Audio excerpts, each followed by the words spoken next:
Hello guys, magandang gabi guys. Dito na naman si Linra Osalo guys. Anong oras na? Gabi na. Anong oras na ba? Check natin. Alas 12 na guys. 12:30. Umuulan guys umuulan sa labas eh. Guys, ganito. Mayroon lang akong isi-share din. Kumbaga, ito guys, ano lang, sariling opinion lang. Kasi, sa totoo lang guys, marami akong na ano guys, tungkol sa reliyon naman, reliyon. Sa reliyon guys bilang isang tao guys, reliyoso, yung mga parang Catholic members ako guys, Catholic tayo eh. Yung mga parang lahat naman tayo may reliyon, di ba? Kanya-kanya. Kaya may karapatan tayong magbigay ng sarili nating opinion. Ganun lang ba? Yung pang paniniwala lang. Sa akin kasi guys, yung ano lang, yung paniniwala ko lang dyan guys. Since na namulat akong Katoliko guys, magulang ko, ganun. Siyempre, Katoliko talaga ako guys. Wala naman sa akin yung marami akong, kahit sa atin naman eh, di ba? Maraming iba-ibang reliyon eh. May mga saksi ni Jehovah, ganyan. Iglesia ni Cristo, tapos, ano pa? May Muslim, ganyan, di ba? Halo-halo naman eh. Mga born again, mga ganun ba? Marami yan sa atin, 'di ba? Tabahan, ganoon, 'di ba? Yung bang ano. Yung marami yan diyan. Pero 'di ba parang yung nakasanayan ko kasi bilang isang Katoliko. Katoliko talaga ako. Which is si Jesus talaga ako. Jesus. Kasi guys, ito yan guys experience ko, realidad guys ba? Experience ko ba? Sa totoo lang guys. Kasi sa totoo lang guys, hindi pa ako nakakabasa ng Biblia yung ano, yung babasa ako ng Biblia gan, hindi pa. Pero kahit saan ako guys umalis, may Biblia akong dala-dala. Yan lang, real talk lang yan Never ako nagbasa ng Biblia guys kasi wala may Biblia. Pero kahit saan ako magpunta guys, may Biblia ako. Noon pa. Maliit lang ang Biblia ko. Hindi ko binasa. Ginaganon tuklap ko pero binasa kasi maliit yung parang maliit. Teka. Kunin ko guys Ito yung bag ko guys bag ko.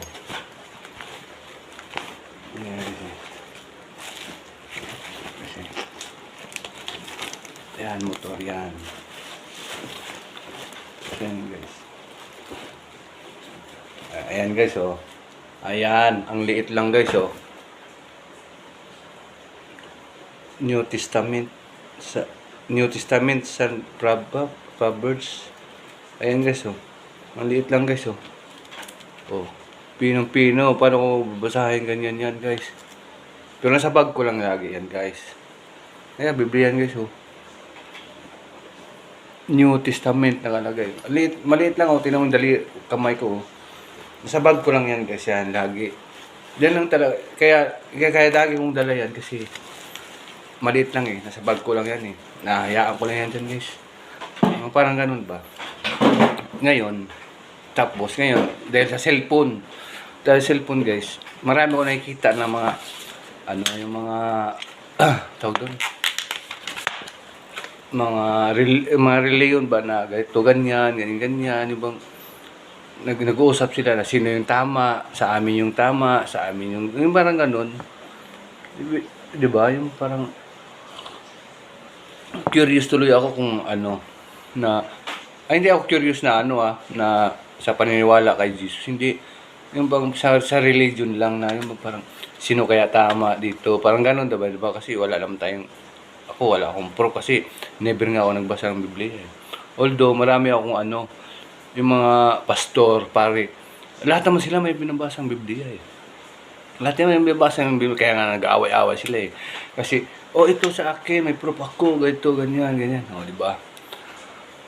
Para sa akin lang guys sarili ko opinion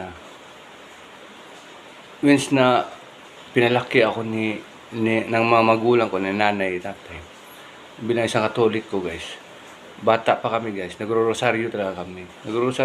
Totoo lang. Real talk yan guys Rosaryo kami yan guys. Bahay namin. Kami, buti nga guys, sinanay ko, grabe yan rosaryo yan guys. Kahit bihira lang magpunta ng ng kapilya, magsimba. Bira magpunta ng ano yan, simbahan yan. Nanay ko, sa tatay ko, hindi. Pero sa bahay, nag-rosaryo kami. Sarili lang. Sa altar lang namin maliit. Ngayon guys, nung pumunta, yung bata pa ako, si nanay kasi nagluluto yan guys eh. Luto yan kahit saan. Ngayon, sabi, ano kayang maganda na yung bang pupunta ako Manila, yung parang ano ba? Plano ko pupunta Manila ba? Sabi, ano ako, di ba yung mga matatanda, may mga Latin-Latin daw, ganun. Tapos, sabi nanay ko, ito lang ganyan. Si Jesus lang kasi Jesus, Panginoon nga eh, Jesus, di ba? O yun guys, di ba parang, oh, Jesus lang, Jesus, pray. Hanggang sa, para sarili ko guys, yung parang umaga, gabi, lagi kong inaano yun, banggit yun, dasal-dasal, Jesus, Jesus. Tapos, hindi ko alam guys na yung parang marami akong experience na ewan ko ko paniwalaan ba o hindi, yung parang nakita akong mga hindi tulad natin, parang ganun, which is na alam niyo ba na super takot talaga ako niyan. Susulo, sabi ko, siyempre bata tayo, mumo, di ba? Yung mumo, yung parang naku, ewan ko lang. Kaya yung parang ewan ko lang kung may maniwala ba sa hindi. Minsan nga guys parang alam mo yung sabi ng asawa ko, nababaliw daw ako kasi pag ako lang mag-isa, ngayon sa bahay, kahit saan ako, sa bahay, yung sasalita daw ako, may kausap daw ako, iba. Which is, wala naman, yung parang nagsasalita lang ako kasi yung bang parang may gusto lang ako sabihin ba, na yung bang iniisip ko sa utak ko, yung bang parang, paano kaya sabihin to, ganito ba? Kasi yung bang parang, di ba nga, may nagdidepende yan guys. Paano mo sabihin ganun, yun. Kaya akala niya baliw ako, nababaliw na ako. Yung ano lang yun, kasi parang may ni-imagine lang ako na gusto kong sabihin ba, na ganito, ganyan.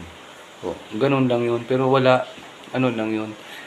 Yung may, parang nagpa-practice na ako kung paano ko sabihin, parang ganun ba. Ako mag-isa, ganyan, di ba? Salita akong ganyan. Yung bang parang, ni-imagine ko kung paano ko sabihin, ganun yun. Hindi ako baliw. Parang inaasar ako ng asawa ko.